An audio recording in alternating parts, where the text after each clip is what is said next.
I don't remember what I was wearing that day, but I'll never forget the sound the door made when it slammed shut behind me. Not because it was loud, but because it sounded so final, like punctuation at the end of a sentence I didn't know I was writing.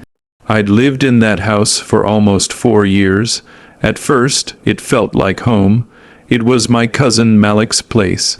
He offered me a room when I moved into the city to start over, after Dad died, after my last job fell through, after everything just collapsed. He'd said, "Family sticks together. You don't owe me anything. Just get back on your feet." Lies.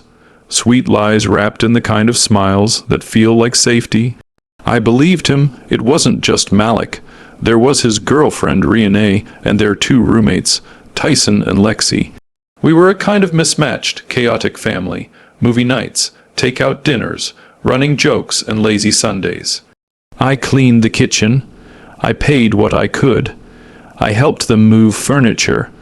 I listened when they cried about breakups. I shared food even when I had barely enough.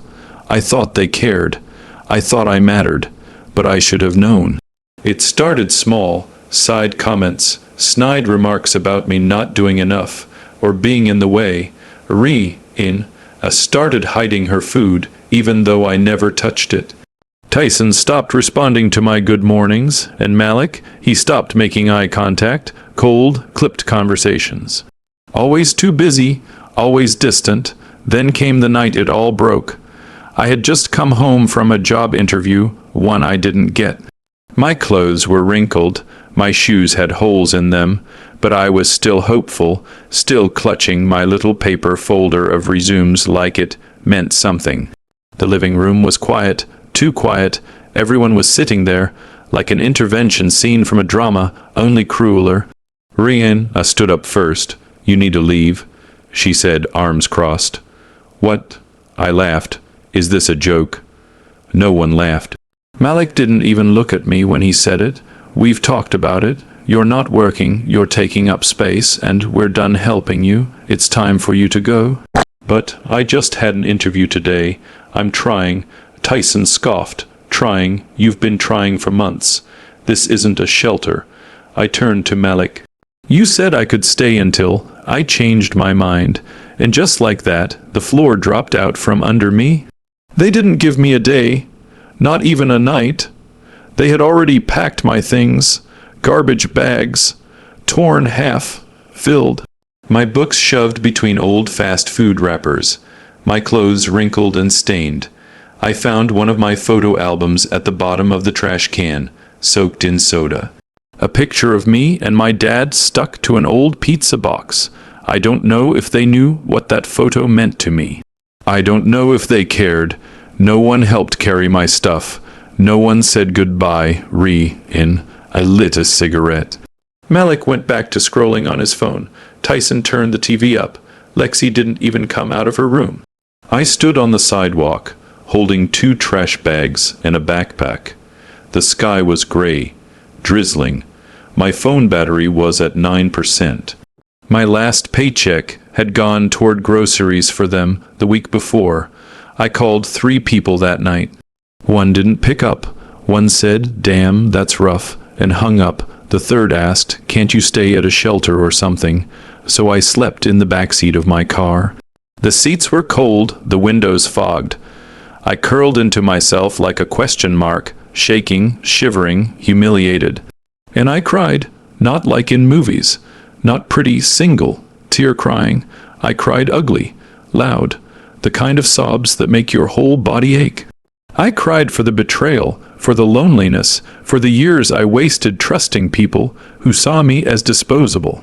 But mostly, I cried because I believed them. I believed I was worthless. That maybe I was a burden. That maybe I really didn't deserve better. But pain has a strange way of alchemizing into clarity, and the cold car seat taught me something no house ever did. No one is coming to save you. You have to save yourself. 3 days, that's all it took. The first day I was broken. The second day I was empty. But on the third day, I started to remember. I remembered who I was before life knocked the wind out of me. I remembered the version of me that fought, not begged, the one who survived worse, the one who built things out of nothing. And so I made a promise, not revenge, not yet, but a vow.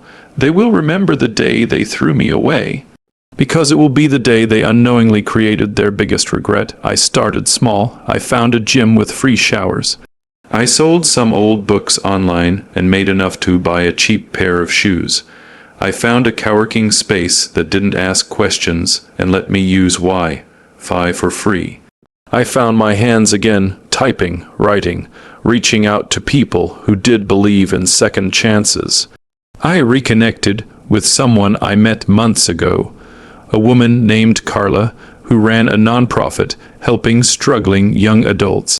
She offered me a part-time admin role. It wasn't much, but it was the first brick, and as I built, something hardened inside me, not into bitterness, but into resolve. Because if they thought I was trash, they were about to watch me rise like something they'd never be able to throw away again. One day I will return, not to beg, not to scream, not to prove anything, but simply to exist in the fullness of the person they never bothered to see. And when they look at me successful, stable, seen, they'll hear the echo of that slammed door. But this time, I'll be the one walking away. That's how long it took for the silence to stop feeling like death and start feeling like space. Empty space, wide space, room to think, room to breathe, room to remember who I was before they convinced me I was nothing. On the third morning, I woke up in the backseat of my car with a stiff neck and a new thought in my head. I survived. I was still here, and if I was still here, I wasn't finished. That thought was small, but it was mine. And it was louder than the shame. The universe has a strange way of stepping in when you decide you're not giving up.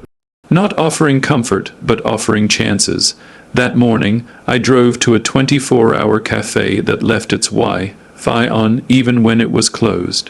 I parked close enough to connect, cracked open my dusty old laptop, and began searching. Jobs, anything. Part-time, online, under the table. I didn't care. I just needed something to get me off the concrete. Rejection after rejection, until something familiar appeared in my inbox. A name I hadn't seen in years, Carla Gutierrez. We'd met at a free community writing workshop months ago. I barely remembered the conversation. I had given her a poem I'd written about my father. She'd cried when she read it. We exchanged emails, but life got messy, and we drifted. Her message was short. Hey, I don't know where you're at these days, but your writing crossed my mind again. If you're still in the city and looking for work, we could use a hand at the center. It's not glamorous, but it's honest. Let me know, Carla. I stared at the screen, my fingers hovered, and for the first time in weeks, I felt something. Not joy, not yet, but the tiniest spark of warmth, like someone had lit a match in a long, abandoned room inside me. I replied in under 5 minutes. The community center Carla ran was tucked behind a grocery store, housed in an old church building with peeling paint and a sign that read Second Chance Resource Center. I sat in the folding chair outside her office, clutching my cheap resume folder. My hands were still shaking. When she opened the door and saw me, she didn't gasp. She didn't flinch. She just smiled and said, "I was hoping it would be you." That was the first time in weeks someone looked at me like a person, not a burden, not a failure, not trash. A person. The job was part-time admin work, filing forms, answering phones, organizing food donations. It paid barely above minimum wage, but it came with something I hadn't felt in a long time, dignity. They didn't know what had happened to me. I didn't tell them, but they could see the shadows under my eyes.